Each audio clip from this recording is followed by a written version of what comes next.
నెల్లూరు జిల్లా సర్వేపల్లి నియోజకవర్గం పొదలకూరులో సంగం road circle నుంచి గాంధీ విగ్రహం వరకు ఎమ్మెల్యే సోమిరెడ్డి చంద్రమోహన్ రెడ్డి ఆదేశాల మేరకు కూటమి నాయకుల ఆధ్వర్యంలో భారీ బైక్ ర్యాలీ నిర్వహించారు.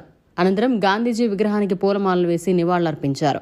ఈ సందర్భంగా పీఏసీఎస్ చైర్మన్ తలచేరు మస్తాన్ బాబు, టీఎన్ఎస్ఎఫ్ తిరుపతి పార్లమెంట్ అధ్యక్షుడు కలగట్ల సందీప్ మీడియాతో మాట్లాడారు. ఆంధ్రప్రదేశ్కు శాశ్వత రాజధానిగా అమరావతి పార్లమెంటు ఉభయ సభల్లో చట్టబద్ధత లభించడం చారిత్రాత్మక నిర్ణయం అన్నారు.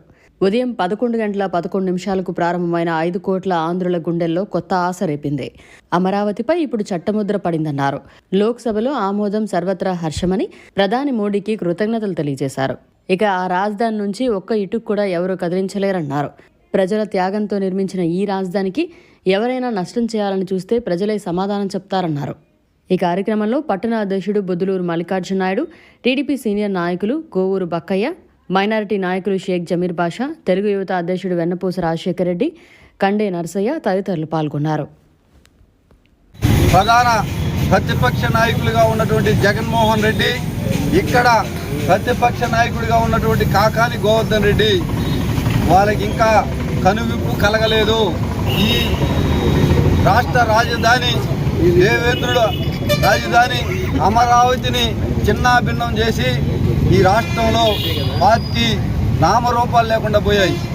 కింద నుంచి పై వరకు ఎక్కడ ప్రజల మద్దతు కోల్పోయిన వాళ్ళు ఈనాటికి కూడా కనువిప్పు కల్పించుకొని అరే మేము చేసిన తప్పు, ఈ రాష్ట్ర ప్రజల మానసికంగా హింసించాము, తద్వారా ఓడిపోయామన్న కనువిప్పు కలగకపోవటం దురదృష్టకరం. 30 ఏళ్ళు అలాంటి మావి గన్ అని ఒక కొత్త ప్రతిపాదన తెచ్చాడు మహానుభావుడు జగన్మోహన్ రెడ్డి.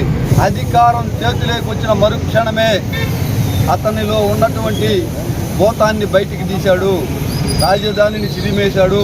ఈ రాష్ట్ర ప్రజలు బాగుపడటం అతనికి ఇష్టం లేదు, ఈ రాష్ట్రం సుభిక్షంగా ఉండటం అతనికి ఇష్టం లేదు.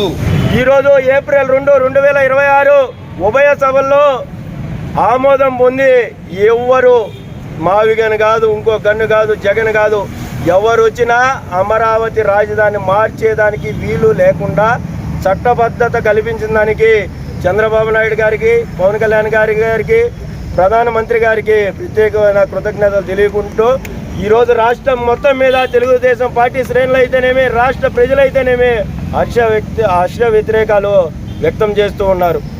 మరిన్ని అప్డేట్స్ కోసం మన HN9 టీవీ ఛానల్ని సబ్స్క్రైబ్ చేసుకోండి.